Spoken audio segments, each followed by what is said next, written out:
Stop trying to be disciplined. Seriously, stop it. If you have to fight yourself every single morning just to get out of bed or get your work done, you have already lost the battle. Most people think self-control is about grit, suffering, and white-knuckling your way through pain. But what if I told you the most disciplined people in the world aren't actually trying that hard?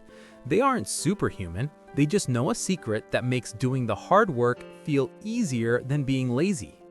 Today, we're going to fix your brain so you never have to force yourself to do anything ever again. Let's talk about a guy named Steve. We all know the Steve. It's January 1st and Steve is pumped. He buys a brand new gym membership, throws out all the junk food, buys 5 self-help books, and decides he is going to wake up at 4 a.m. every single day. For the first 3 days, Steve is a machine. He is posting on Instagram, drinking his green juice, and running miles. But by day 4, Steve is tired. By day 7, he hits the snooze button. By day 10, Steve is back on the couch with a bag of chips, feeling like a total failure. What happened to Steve? He fell into the willpower trap. See, most of us treat willpower like it's this endless magic power source. But science tells us that willpower is actually more like a battery on an old iPhone. It drains fast. Every time you make a decision, what to wear, what to eat, whether to answer that email, you lose a little bit of charge. There was a famous study done back in the late 90s that proves this. Researchers brought people into a room that smelled like fresh baked chocolate chip cookies. They put 2 bowls on the table. One bowl had the warm, gooey cookies. The other bowl had raw radishes. One group was allowed to eat the cookies, the lucky group. The other group was told they had to ignore the cookies and only eat the radishes. You can imagine how miserable that was. Afterward, they asked both groups to solve a puzzle. Here's the crazy part. The puzzle was impossible to solve. They just wanted to see how long people would keep trying. The people who ate the cookies worked on the puzzle for about 20 minutes. The people who had to force themselves to eat radishes, they gave up in 8 minutes. Why? Because they had used up all their disciplined battery resisting the cookies. They had nothing left for the puzzle. If you are forcing yourself to work, you're the guy eating the radishes. You're burning up all your energy just trying to start, so you have 0 energy left to actually finish. So if we can't rely on willpower, what do? We have to become architects. Think about water flowing down a hill. Water is lazy. It doesn't try to go over the big rocks, it goes around them. It always follows the path of least resistance. Humans are exactly the same. We are designed to save energy. If you want to build discipline without force, you need to design your life so that doing the right thing is the path of least resistance. Let's say you want to learn to play the guitar. Most people keep their guitar inside a case, zipped up in the back of a closet behind a pile of winter coats. If you want to practice, you have to walk to the closet, move the coats, unzip the case, take it out, and tune it. That is huge friction. Your brain looks at that effort and says, nah, let's just watch Netflix. But what if you bought a guitar stand and put it right next to your sofa? Now, when you sit down, the guitar is staring at you. You can pick it up and play a chord in 2 seconds. You removed the friction. You have to make the bad habits hard and the good habits easy. If you're addicted to your phone, don't just say, I will use it less. That's the radish strategy. Instead, leave your phone in the other room when you work. If you want to check it, you have to physically get up and walk.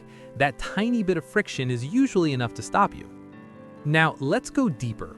This is the part that changes everything. It's about who you think you are. Imagine 2 people are offered a cigarette. The first person says, no thanks, I'm trying to quit.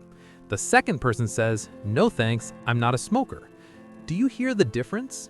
The first person still believes they are a smoker who is trying to be something else.